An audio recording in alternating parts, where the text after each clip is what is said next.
주님 앞에 드리기에 거룩한 자리에 나오신 여러분들을 진심으로 환영하며 축복합니다. 특별히 오늘 찬양대 헌신의 별 이렇게 찬양대원들이 정말 열심히 준비했고 다 눈에 보일 정도로 여러분 얼마나 좋아요. 제가 볼 때 그 어디 찬양대보다 훨씬 잘 부르는 것 같아요. 아멘. 음대 나온 것도 아니고 가수들도 아니고 그러는데도 보면 정말 잘해요. 네. 여러분 정말로 이 찬양대원들의 수고와 또 노력에 격려로 사랑한다고 격려로 박수.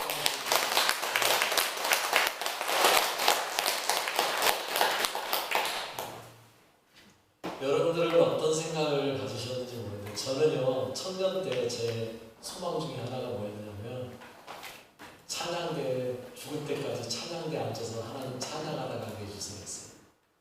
그게 제 소원이었어요. 그런데 하나님 이상하게 저 자리가 아니라 이 자리에 저를 세우시더라고요. 그래서 저는 그냥 저 자리를 어쩔 수 없이 포기하고 지금 이 자리에 와 서 있는데 항상 저 자리를 볼 때마다 아 좋다 이 생각을 항상 해요. 은퇴하면 저 자리가 앉을 수 있을까요? 그때는 목소리가 제대로 나올지도 모르겠어요. 어찌됐건 제 어릴 때 청년 때까지만 해도 내 소원은 신학을 해야겠다는 생각을 하기 전까지만 해도 내 소원은 찬양대에 평생 앉는 거였습니다. 그런데 이제는 그 자리를 앉지 못하고요. 제가 지금 이 자리에 서서 말씀을 전하는 자리에 섰어요. 한편으로는 참 감사하기도 하는데 한편으로는 좀 서운함이 있어요. 찬양 부르는 자리가 더 좋은 것 같아요. 나는 늘 저 자리가 제일 좋았거든요.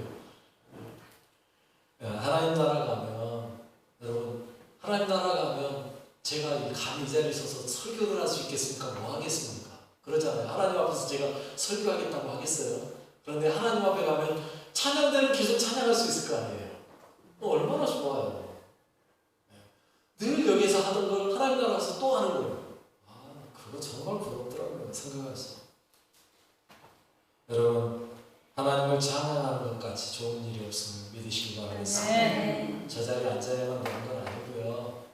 여러분의 일상에서 늘 찬양으로 살아가시는 여러분 되시기 바라겠습니다. 또 헌금성도 준비 잘했다 그러니까 기대하셔도 괜찮을 것 같아요. 여러분 우리가 주님의 마음을 주님의 은혜를 사모하는 그 마음이 필요해요. 우리가 하나님을 찬양하는 것도요 그냥 하는 게 아니라 정말로 하나님을 사모하는 마음, 하나님을 향하는 그 마음을 가지고 주님 앞에 찬양하는 거잖아요. 오늘 본문에 보면 그 무너진 장막을 세우겠다, 무너진 장막을 일으키겠다라는 이야기를 하거든요. 우리 교회 키보드도 이제 조금 맛이 좀 갔나? 아니면 지도 같이 찬양하겠다고 지금 그런 건지 자꾸 소리를 내네요. 좀 이따 소리를 내라는 지금은 내가 소리 낼 시간이다. 여러분 우리의 삶에서 하나님을 찬양하는 것, 하나님을 높이는 것 필요해요. 왜냐하면 우리의 심령이 무너져 있거든요. 여러분 우리가 온전한 것 같은데요 우리의 심령이 무너져 있을 때가 참 많아요. 그래서 무너진 장막, 그 무너진 장막을 온전히 세워야 될 필요가 있거든요. 그런데 그 무너진 장막이 온전히 세워지기 위해서 어떻게 해야 될 것인가? 또 오늘 본문에 보면 아모스서는요 이상한 말을 하고 있는 거예요. 저는 오늘 본문을 볼 때마다 조금 이해가 안 되는 게 하나씩 있었어요. 그날에 내가 다윗의 무너진 장막을 일으키겠다. 그날에 왜 하고 많은 장막이 있는데 그 중에 그 다윗의 장막을 일으키겠다고 할까? 다윗의 장막보다 더 좋은 장막이 더 있어요. 성경에 보면요 모세 시대에 모세가 출애굽, 저희도 지금 레위기 한참 보고 있었으니까 여러분들도 다 이제 아실 거예요. 모세가 처음으로 출애굽해가지고 시내산 와서 하나님의 명령에 의해서 뭐 만들어요? 성막 세우잖아요. 그 성막 여러분 그 성막이 처음으로 지어지는 하나님의 집이거든요. 이 땅에. 그러면 저 같으면 그 모세의 장막을 일으키겠다라고 이야기해야 될 것 같아요. 왜? 처음으로 한 거니까. 여러분 뭐든지 처음이라는 게 중요하지 않습니까? 그렇죠? 사람도 첫사랑의 기억이 더 잘 나고요. 그리고 뭐든지 처음 했던 것이 훨씬 마음에 들거든요. 그런데 그 처음으로 잊었던 그 모세의 장막이 아니라 하나님은 다윗의 장막을 섬겼다. 또 그 모세의 장막이요, 이스라엘의 땅에 가나안에 입성한 다음에 어디에 세워졌냐면 실로에 세워졌거든요. 그러면 모세의 장막은 광야에서 자꾸 지었다 부쉈다를 해가면서 옮겼으니까 그럴 수 있지만 실로에 와서는 그 자리에 계속 세워져 있었거든요. 그러다가 이제 나중에 실로에서 무너지고 다시 이제 다른 데로 옮겼지만, 그렇다면 하나님이 아쉽다라면 실로의 장막을 세우겠다라고 하셔야 될 것 같은데 그것도 아니에요. 여러분, 실로의 장막 여호수아서 18장 1절을 보면 그 자리에 세웠음을 볼 수 있습니다. 여호수아서 18장 1절에 이렇게 이야기해요. 이스라엘 자손의 회중이 실로에 모여서 거기에 회막을 세웠으며 그 땅은 그들 앞에서 돌아와 정복되었더라. 이스라엘 백성들이 처음으로 들어가 가나안 땅에 세운 장막, 그게 바로 실로예요. 성지순례에 가면 지금 그 실로 자리를요 이제 얼마나 멋있게 지금 개발하고 있는지 몰라요.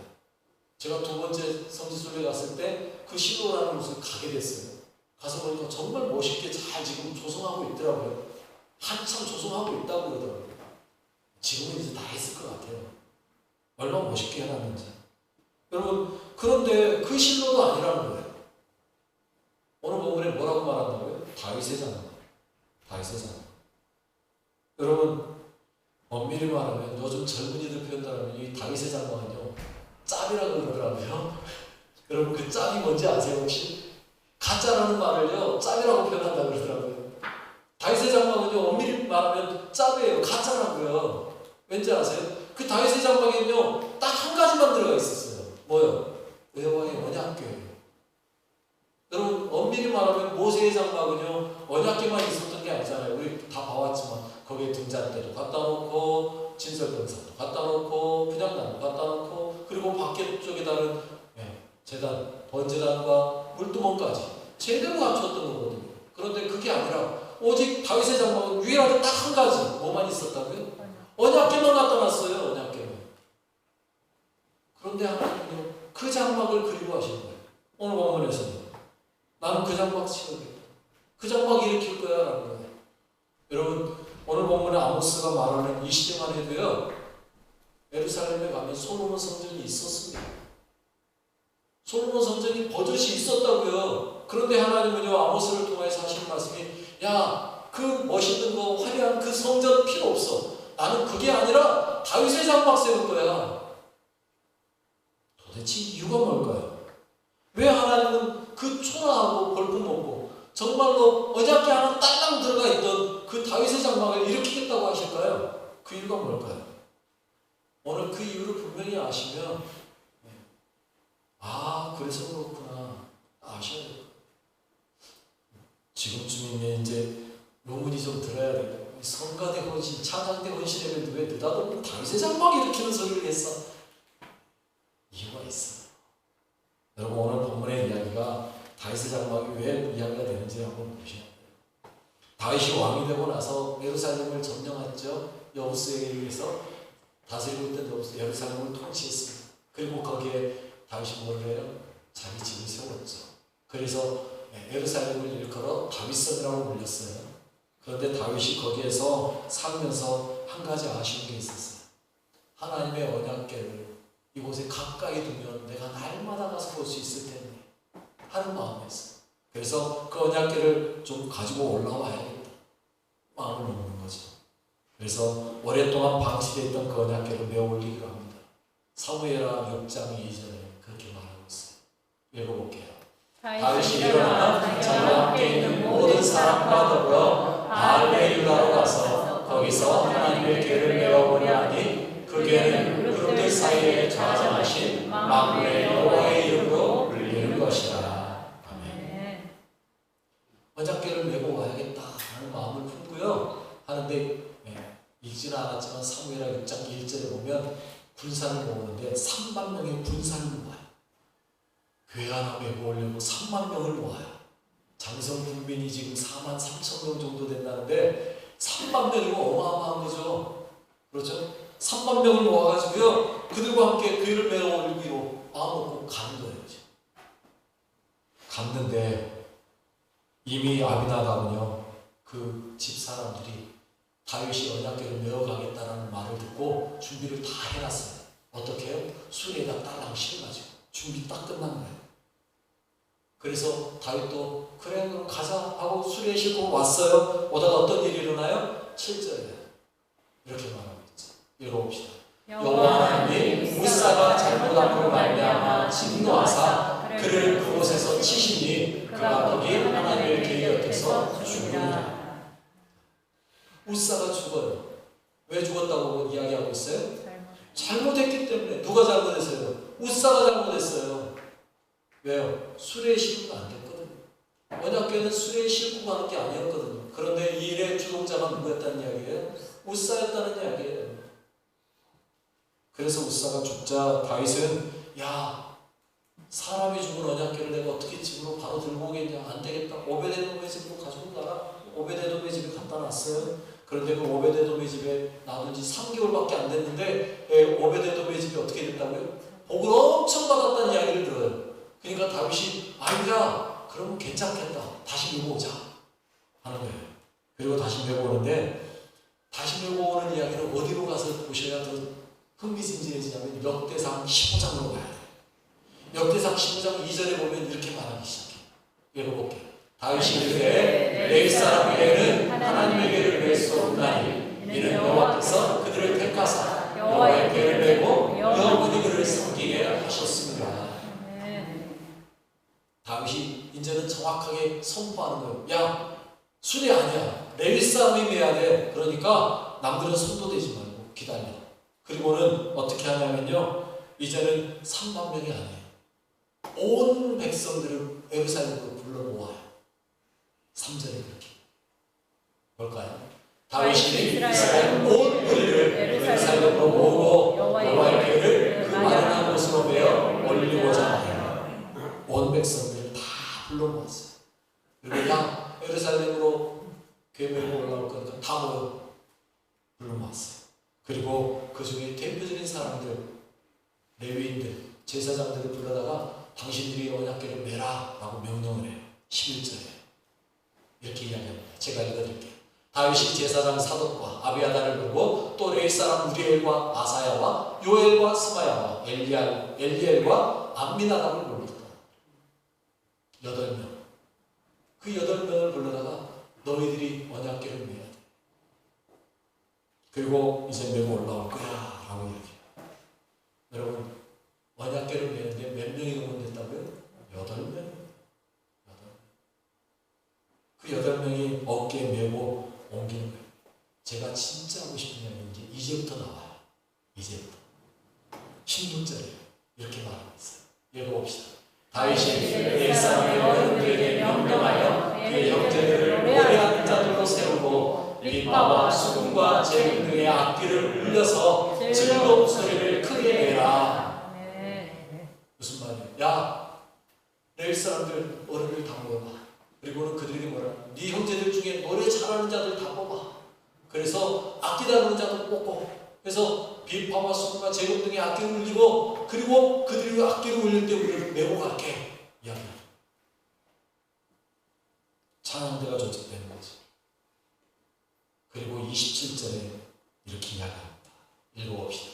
다윗과 린 궤를 맨 레위 사람과 노래하는 자와 그의 우두머리 그나냐와 모든 노래하는 자도 다 세마포 겉옷을 입었으며 다윗은 또 배의 옷을 입었고 세마포 겉옷을 입고 노래하는 자들이 앞에서 가면서 노래 부르면서 가는 거예요. 다윗과 궤를 맨 레위 사람들과 그들이 같이 따라가면서 같이 찬양하면서 언약궤가 어디로 예루살렘으로 입성하는 겁니다.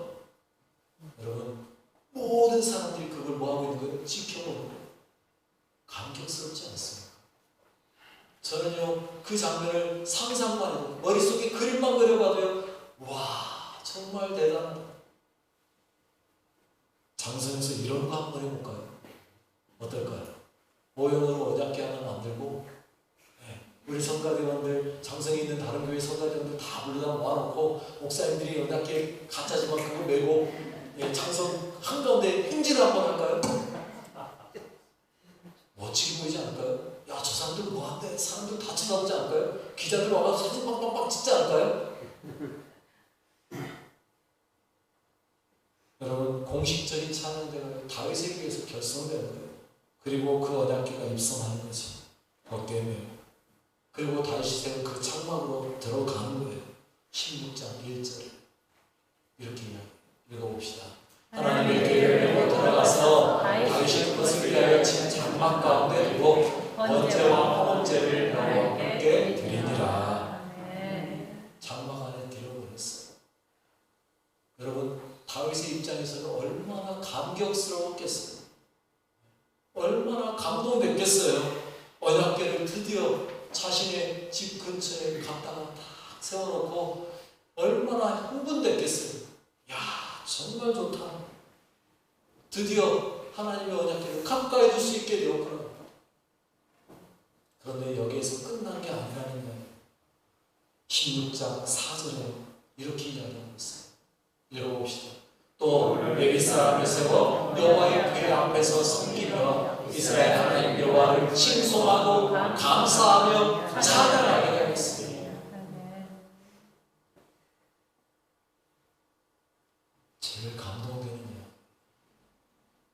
언약궤를 갖다 놓고요. 정말 그 볼품없는 장막, 그 장막에 오직 언약궤 하나만 딸랑 갖다 놓고 그걸 그냥 갖다 놓은 걸로 끝난 게 아니었어요. 그 앞에 사람들을 불러다가 뭐 하게 한 거예요? 찬양하게 하는 거예요.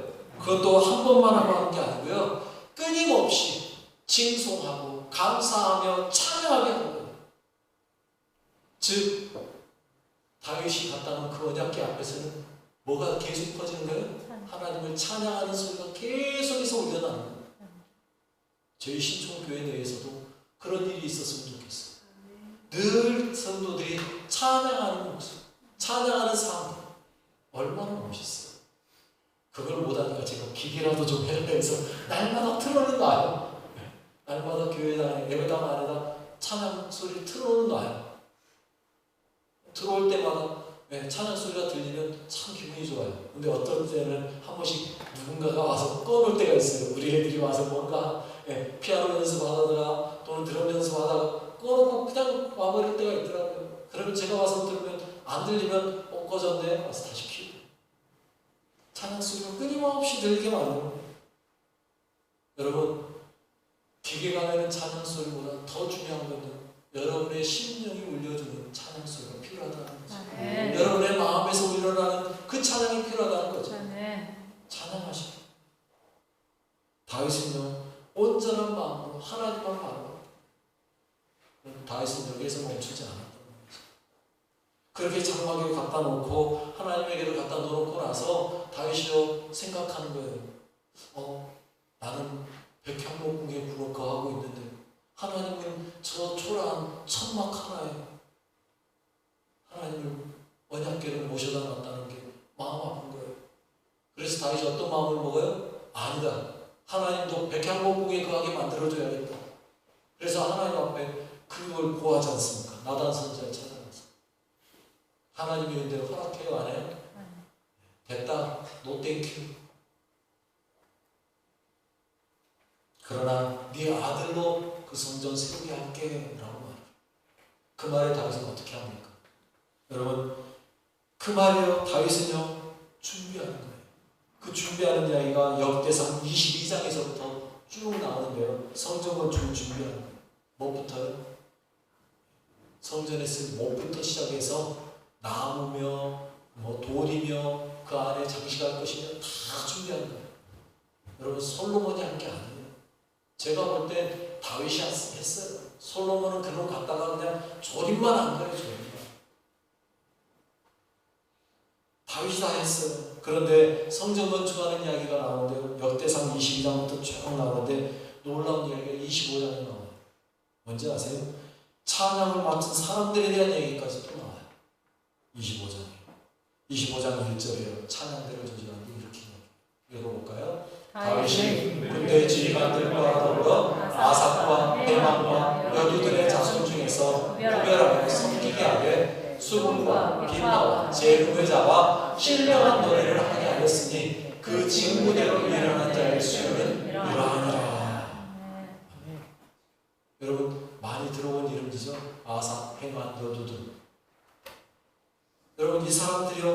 다윗 시대에 찬양했던 사람들이에요. 성단의 대장이었던 거예요. 여러분, 그들이 중심이 되어서 신령한 노래를 부를 사람들을 모으기 시작을 했어요. 그러면서 그 수요는 이러하니라 하고 끝났는데 몇 명이냐? 7절에 나와요. 이렇게 이야기하고 있어요. 그날에 내가 다윗의 죄송합니다. 빼먹어버렸네. 7절에 없어요. 나도요. 제가 읽어드릴게요. 그들과 모든 형제 곧 여호와 찬송하기를 배워 익숙한 자의 수요가 288명이라. 익숙한 자가 288명. 찬양을 잘 배워가지고 찬양에 능숙한 사람들, 이 사람들은 어느 정도로 익숙했냐면요, 안 보고 부르는 거예요. 뭐 하면 그냥 잘 나오는 거예요. 여러분, 그 정도로 숙련되게 준비된 사람이 288명. 그 288명이 돌아가면서 매일 찬양하는 거예요. 그것도 24개 팀으로 나눠서. 24개 팀으로 나눠서. 여러분, 얼마나 멋있어요. 다윗의 장막은 단순히 천막 하나 치고 언약궤 하나 놓은 그 장막이 아니었다는 얘기입니다. 그 장막은요, 모세의 장막과 비교하면요, 어쩌면 초라해요. 좀 전에 말한 대로 화려한 등잔대도 없고요, 진설병상도 없고요, 제사 드릴 수 있는 물두멍도 없어요. 그것들은 다 기도원에 있었어요. 기도원에 있었어요. 오직 한 가지, 언약궤 하나 딸랑 집어넣어놨던 장막이에요. 그런데 그 자리에는요, 지금까지 없었던 것이 유일하게 거기에 하나 있었어요. 뭐 하는 거예요? 찬양하는 사람. 찬양대가 있었어요. 이 자리에 앉아있던 이 찬양대원들이 거기 있었어요. 하나님은요, 이 찬양대원들의 그 찬양이 너무 좋았던 거예요.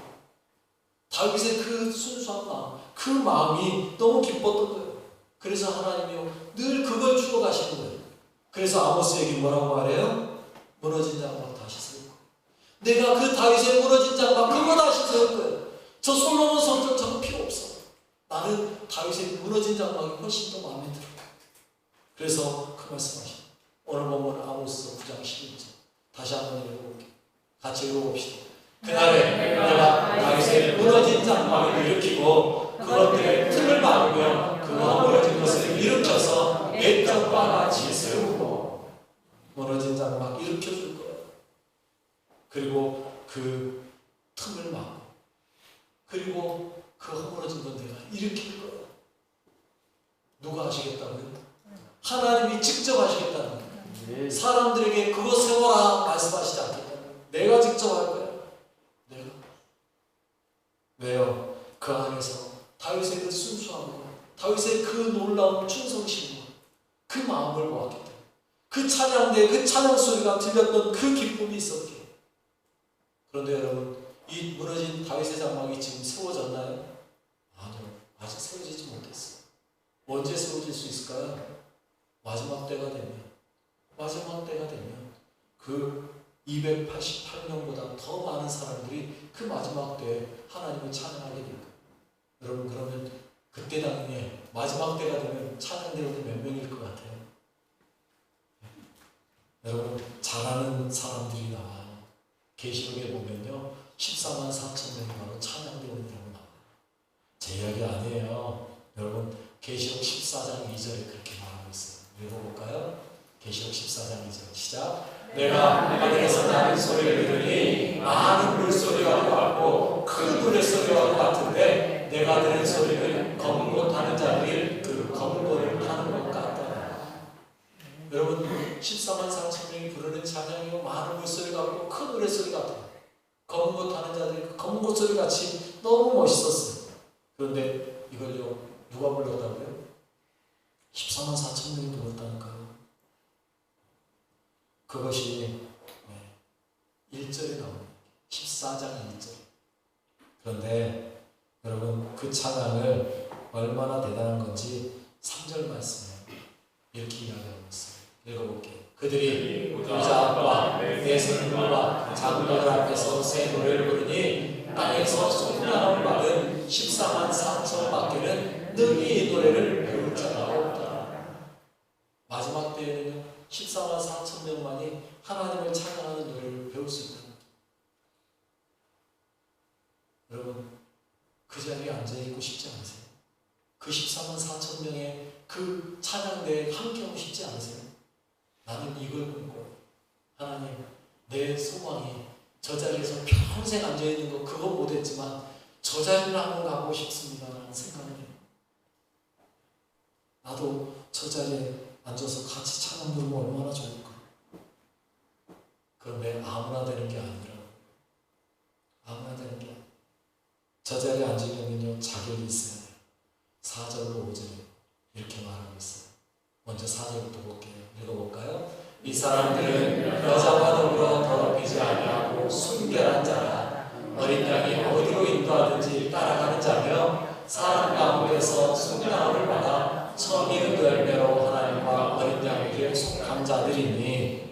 그 다음에 5절 시작. 그 입에 거짓말이 없고 흠이 없는 자들이더라. 그 입에 거짓말이 없고 흠 없는 자들. 순결하여서 하나님이 인도하는 대로 따라만 가는 자들. 여러분, 우리가 그런 삶을 살아가야 우리가 어디 갈 수 있어요? 14만 4천의 자리에 앉을 수가 있는 거예요. 여러분의 삶을 잘 돌아보시기 바랍니다. 오늘 찬양대 원신에게 참여하는 여러분, 여러분들이 다 이렇게 되시길 바라겠습니다. 그러기 위해서 다윗이 품었던 그 하나님을 향한 마음, 그리고 14만 4천의 그 순결함, 여러분들이 간직하셔야 됩니다. 우리 삶에서 하나님을 향한 그 마음이 필요해요. 그리고 뭐가 없어야 돼요? 거짓말이 없고 흠이 없어요. 미안하지만 신천지 애들이 신천 14만 4천에 들어가려고 그렇게 발버둥치고 노력하는데 안 돼요, 걔들은. 왜요? 걔네들은 거짓말하고 있잖아요. 말은 모략이라고 표현하는데 모략이 아니에요. 그건 거짓말이지. 속이잖아요, 사람은. 그리고 자기들은 14만 4천에 들겠다고. 아니요, 어림없는 이야기입니다. 여러분, 거짓말하는 자는 절대 들어갈 수 없어요. 우리가 그걸 잘 아시고 주님 앞에서 정말로 다윗이 품었던 그 마음, 그래야 할 때 여러분의 무너진 장막도 어떻게 돼요? 온전히 세워질 줄 믿습니다. 여러분의 삶이 다윗처럼 순결하고 거룩하게 오직 하나님만 바라보고 신실하게 살아가시길 바라겠습니다. 매일의 삶에서 여러분의 입술이 주님만을 찬양하고 높여드릴 때 주님은 그걸 받으시는 거예요. 그 삶, 거룩한 14만 4천에 들어갈 수 있는 거룩한 자 되어지는 여러분 되시길 바라겠습니다. 우리 같이 기도하겠습니다. 오늘 찬양대 원신을 드리게 해주셔서 감사합니다. 기도하시고요. 우리의 삶이 늘 찬양하며 하나님을 높일 수 있게 해주셔서 감사합니다. 기도하십시오. 감사의 삶을 살게 해주십시오. 기도하십시오.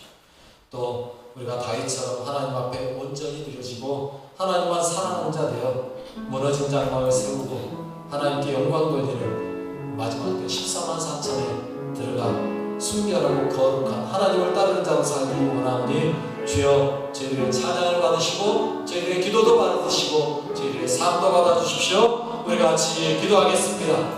하나님 아버지 감사합니다. 저희들의 사랑하시는 자신 감사합니다. 저희 그렇습니다. 무너진 장막을 주님으로 일으켜 세우겠다고 약속하십니다. 그곳에 주님을 찬양하는 찬양이 있었습니다. 그곳에 주님을 높이는 것이 있었습니다. 그곳에 오직 주님을 바라보는 마음이 있었습니다. 주님만을 향하는 마음이 있었습니다. 주님 순결하고 거룩한 삶을 사는 그 모습이 있었습니다. 우리 안에 그 마음, 그 신념이 있게 하여 주십시오. 온전히 주님만 자랑하게 하여 주십시오. 주님만 높이게 하여 주십시오. 주님만 섬길 수 있도록 주께서 저희를 바라주시옵소서. 우리의 삶의 모든 것들이 주님 앞에 온전히 누려지며 주님만 바라보며 주님만 높이며 영광 돌리는 거룩한 삶을 수 있도록 아버지 바라주시옵소서. 아버지 함께 하여 주시옵소서. 주님, 우리의 삶의 일상이 주님만을 찬양하는 일상 되게 하여 주십시오. 우리의 삶의 모든 것들이 주님만 영광 돌리는 삶이 되게 하여 주십시오. 주님 원하시는 길 하시고 거룩한 삶을 주께서 바라주시옵소서. 우리의 마음을 주장하여 주옵소서. 주님만이 영광받아 주시옵소서. 하나님 아버지 감사합니다. 찬양대 헌신 예배를 드리게 하시며 감사합니다. 오직 찬양과 감사로 살아가게 하시며 감사합니다. 우리가 다윗처럼